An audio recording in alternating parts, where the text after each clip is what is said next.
noite, pessoal. Hoje aqui no nosso podcast iremos propor uma aula-debate. O tema escolhido foi o mundo do trabalho na década de 1990 no Brasil. Neste período, a gente vai assistir certos desdobramentos da aplicação da Constituição de 1988, com a abertura democrática, propiciada aí pelo longo processo de luta e abertura. Várias categorias vão estar envolvidas nesse processo, e esses grupos vão estar aí sendo amparados por essa Constituição, e incluído nelas estarão os trabalhadores. Só que ao decorrer dessa época, nos próximos governos, eles terão aí um novo plano econômico para o país. A gente vai perceber que nesse momento o Brasil vai estar encarando aí seus maiores índices de inflação da história, até mundial, que foi um grande momento de crise econômica mesmo. E neste novo modelo econômico, os governos irão aí propor determinadas estratégias que vão aí tentar reordenar as maneiras de relações de trabalho, relações econômicas, relações comerciais. E nessas propostas irão aí decorrer um certo descompromisso com o operário sindicalizado, com esses direitos formalizados pela Constituição, vão ser totalmente pulverizados por essas iniciativas que não medirão esforços para a retirada dessas categorias trabalhistas sua capacidade de equalização de poder político e seguridade social. Para a gente tentar refletir isso aqui no nosso debate, a gente vai trazer aqui os participantes, onde a gente vai pensar inicialmente as estratégias que vão ser utilizadas para enxugar esse Estado e tornar as relações de trabalho mais viáveis ao novo modelo econômico, e também a gente vai tentar perceber os resultados que essas medidas irão aí ter como consequência e afetarão diretamente aí a vida dos trabalhadores e da sociedade em geral, claro. E para fechar também, de forma como esses sindicatos, pensar um pouco como eles funcionam, como eles aplicam, como eles se articulam de forma a adquirir uma certa mobilização frente a essas requisições e concessões trabalhistas que estavam ali sendo discutidas nesse novo projeto liberal para o Brasil. E com a palavra, Gabriel vai trazer um pouco de como essa reestruturação produtiva vai se decorrer no país. Olá, Petrônio. Olá a todos os nossos ouvintes que estão aqui acompanhando nosso podcast. E, dando continuidade à fala, podemos perceber que a década de 90 marcou um ponto de interseção entre o antigo regime autoritário militar e um Brasil que buscava se modernizar e reestruturar-se a torno de uma política de mercado mais liberal, não é mesmo? Entre os diversos problemas do país estava o famoso custo Brasil, que é a expressão que representava o alto custo da mão de obra, dificultando uma possível modernização por via de investimento estrangeiro.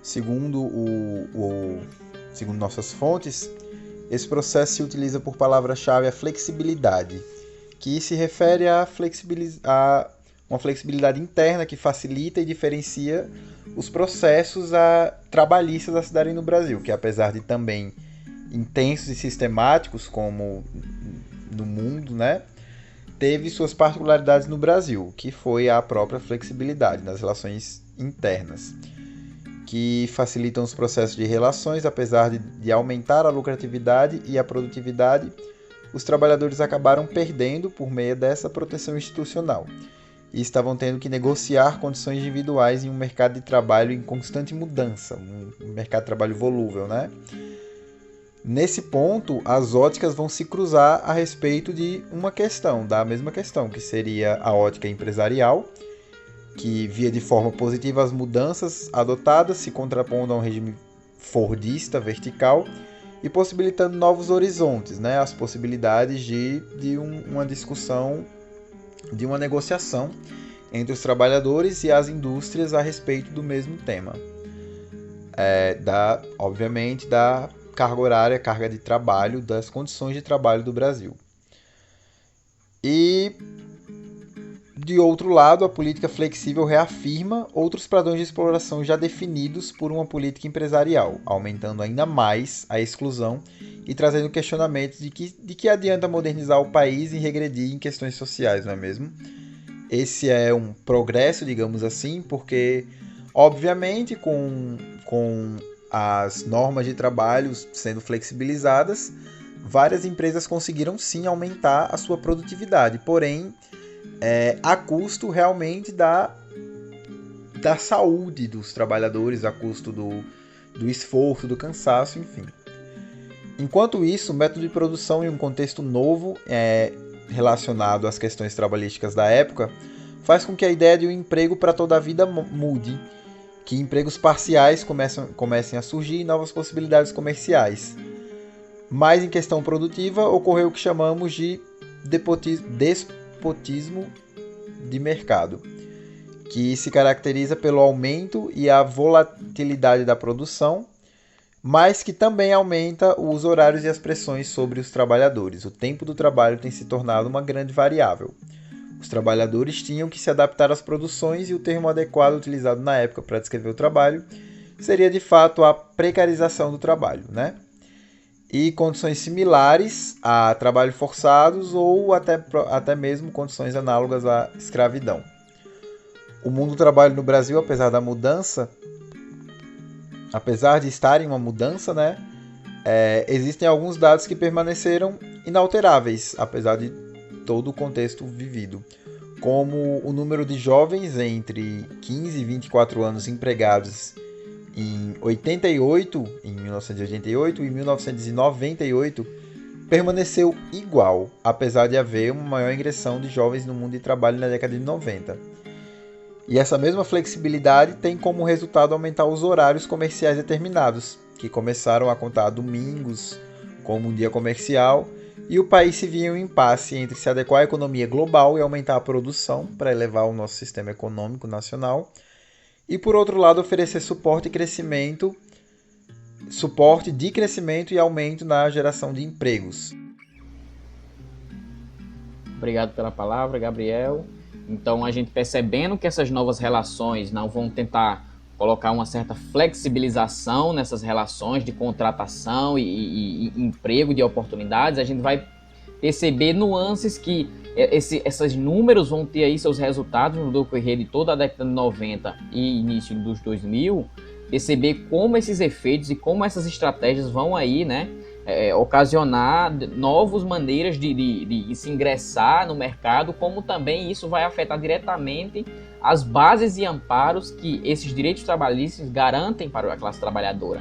Então é uma balança um tanto que pode trazer uma nova proposta, mas que a gente vai perceber determinados resultados que às vezes não correspondem tanto às propostas, né, que esses planos veio a propiciar. Então, com a palavra agora, Vinícius vai trazer um pouco desses efeitos e desses resultados que essas medidas e estratégias vão ter na vida dos trabalhadores.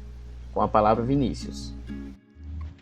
Bom dia, caros ouvintes. Me chamo Vinícius e venho dar minha contribuição falando sobre os efeitos resultantes das medidas, né, de reestruturação econômica no Brasil.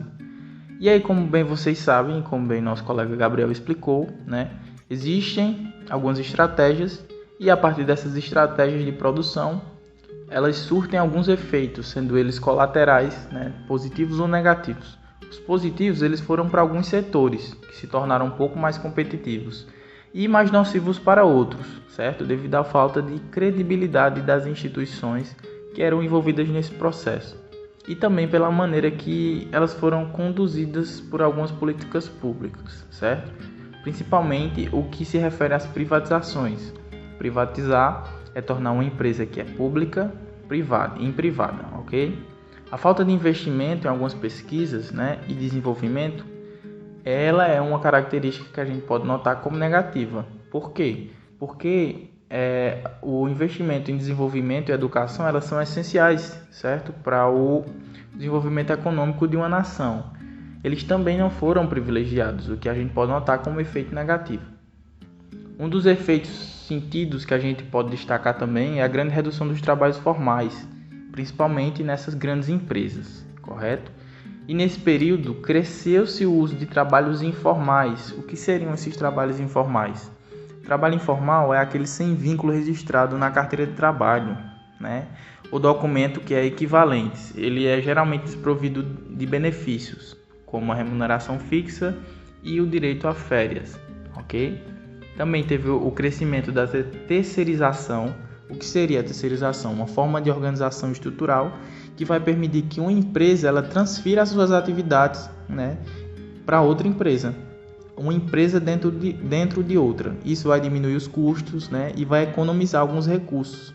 Isso também vai desburocratizar a administração. Foi um fator também negativo. E o trabalho em domicílio, que não deixa de ser um trabalho informal, certo? O trabalho informal é todo aquele trabalho que não tem a legalização, né, judicial em cima dele, certo? O que eu poderia dar de exemplo de trabalho informal?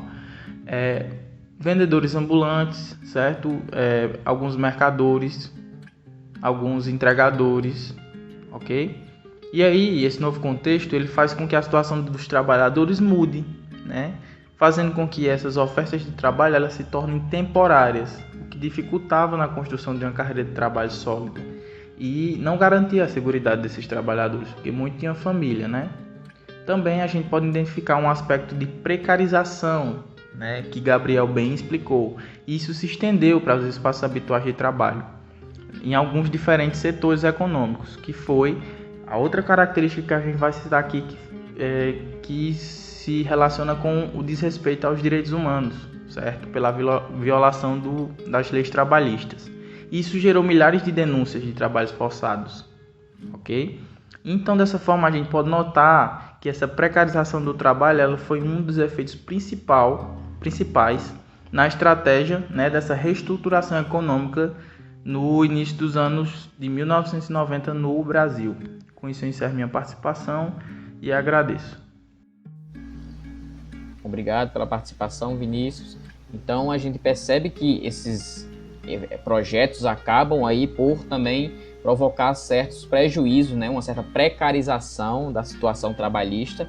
Então isso pode fazer a gente refletir que esses projetos aí podem, né, trazer grandes prejuízos que não têm essas pautas e prioridades trabalhistas, né, preocupadas com o social de maneira a perceber essas necessidades. Então a gente vai ter aí um reflexo também de reação dos sindicatos. Então a gente vai tentar entender como esses sindicatos sistematizam suas lutas e pautas para que possa sim ter essa reivindicação de direitos, reivindicar essa pauta, reivindicar uma melhor situação e condição, né, de vida e de trabalho. Então, com a palavra, Douglas vai trazer essa reflexão para a gente.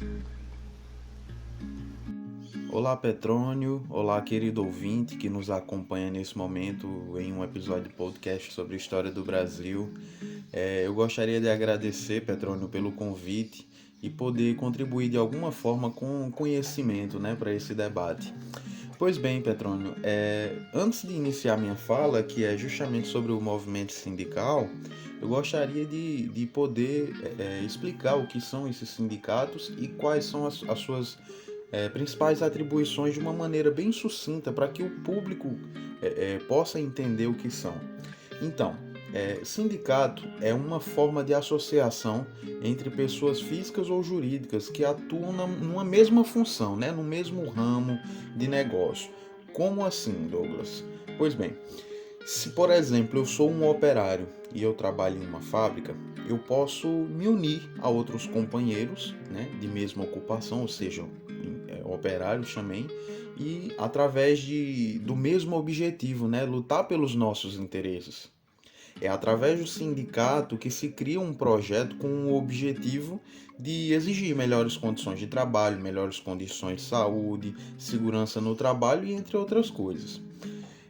Dentro das suas principais atribuições do sindicato seria a negociação de acordos coletivos, a participação na elaboração da legislação do trabalho, receber e encaminhar denúncias trabalhistas e até se preocupar, né, com a condição social do trabalhador como um todo. É importante ressaltar que, a partir de 1988, com a nova Constituição Federal, foi previsto em seu artigo 8º o direito à livre associação profissional ou sindical. Esses grupos agora, eles que antes estavam na linha de frente no combate contra a ditadura de 1964, pois eram considerados como inimigos do Estado. Eles agora não são mais vistos como foras da lei. Pois bem, retomando o assunto do movimento sindical, com as mudanças causadas pela reestruturação produtiva, a qual foi muito bem explicada pelos meus companheiros, a instituição sindical ela sofreu bastante, pois ela encontrava muita dificuldade para defender os interesses da classe trabalhadora. Com a globalização e com o avanço tecnológico, que foi muito bem observado pelo mercado nessa década, muitas empresas adotaram um modelo organizacional de empresa em rede, que é quando uma empresa tem uma relação direta com a internet e a tecnologia digital. E isso contribuiu para fragilizar uma possível organização sindical. Sendo assim, aquela estratégia de confronto que foi adotada pelo sindicato nas décadas de 70 e 80, né, de combate contra a ditadura, ela foi deixada de lado, né? Uma estratégia de combate para adotar uma postura de consenso, através de negociação com o patrão, né, com o empresariado e com o governo.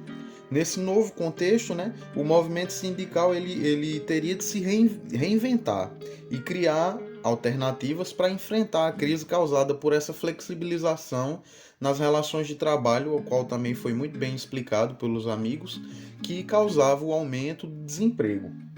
Então, o cenário da década de 90 ele se desenhava como realmente um cenário de conflito de interesses, onde a classe dos patrões, que para se manterem competitivos em uma economia completamente globalizada, adotavam essa flexibilização nas relações de trabalho com seus empregados e para isso ainda contavam com a não interferência das leis trabalhistas.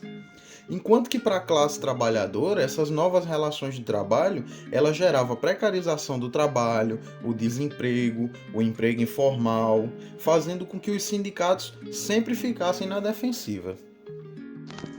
E aí, pessoal, boa noite. Vou falar agora de forma sucinta aqui sobre o tema. Nós vemos que a jovem democracia brasileira, na década de 90, estava passando por sérios problemas econômicos herdados pelo golpe de 64. O Brasil, que procurava uma solução, adotou um projeto neoliberalista que tinha como intuito superar as dificuldades e integrar sua economia nacional com o competitivo comércio estrangeiro. Esse processo de globalização deu início a uma política econômica aberta, onde o Estado iria interferir cada vez menos nas suas questões econômicas, pois estavam buscando uma reestruturação na produção das indústrias e dos serviços. Devido ao duro comércio estrangeiro, as indústrias precisavam aumentar sua produtividade, e o aumento dessa produtividade custava caro, devido à mão de obra. Assim conhecida como custo Brasil, como meu colega Gabriel falou, os trabalhadores se tornaram o bode expiatório da modernização do país. Com a flexibilidade comercial que o projeto de reestruturação da produtividade gerou, os trabalhadores de classe mais pobre foram os mais prejudicados, pois eles tinham muita dificuldade de conseguir um trabalho formal, que tinha carteira assinada, fosse efetivo. Os trabalhos douradouros ficaram cada vez mais escassos e estavam vivendo de forma precária. Mesmo com a Constituição de 88, a situação não estava fácil, pois a flexibilidade comercial trouxe com si várias lacunas na Constituição, sabe? Onde os trabalhadores eles perderam sua proteção institucional e ficaram dependentes cada vez mais das negociações entre empregados e empregadores. A reestruturação produtiva ela gerou um distanciamento maior ainda entre os empregadores e trabalhadores, onde essa relação se torna uma relação de exploração e dominação entre os dois. A classe trabalhadora sofre uma exclusão social devido a essa exploração e acaba gerando na sociedade uma precarização generalizada. Esse padrão flexível ele teve um impacto enorme na economia brasileira, moldando as relações de trabalho e emprego. Essas transformações elas foram encaradas de forma positivas e negativas. Os trabalhadores que vivem da força do trabalho encaram ela de forma negativa, obviamente, devido a toda a precarização que ela causou e foi Esta é uma das principais características do processo, a precarização social. Já para os empregadores, foram benéficas, né? Pois a economia e seus interesses pessoais melhoraram. E nós vemos que esse projeto neoliberalista, ele melhorou a economia, sim, porém causou um distanciamento social entre ambos e gerou uma grande exploração dessas massas. O desemprego ficou cada vez maior. Apesar que algumas mudanças sindicais, com um trabalho em conjunto, conseguiu restabelecer formas de luta contra toda essa exploração. E é isto, pessoal. Muito obrigado. Então, gostaria de agradecer a todos os participantes, a todos os ouvintes. Então, nossa proposta foi trazer esse debate sobre o mundo do trabalho neste período, para que a gente tenha uma melhor consciência, uma melhor visão sobre estas lutas, sobre essas mobilizações, como essas categorias aí se articulam e estão engajadas em uma luta constante, né, sobre seus direitos, sobre suas garantias de vidas, como isso afeta diretamente na nossa vida, né, familiar, social e tudo mais, e como isso pode aí nos fazer tomar posicionamentos frente a essas situações que estão aí se desenrolando na história há muito tempo, né? Então, que isso nos faça refletir sobre nosso lugar de inserção, né, dentro das causas sociais, como a gente espera e do que a gente deseja para o nosso Brasil, né, de maneira que pensar a preocupação da justiça social, né, do melhor igualitarismo, do melhor equilíbrio, né, entre todos esses lugares de vida e de sociedade. Então, obrigado a todos, né? Até a próxima.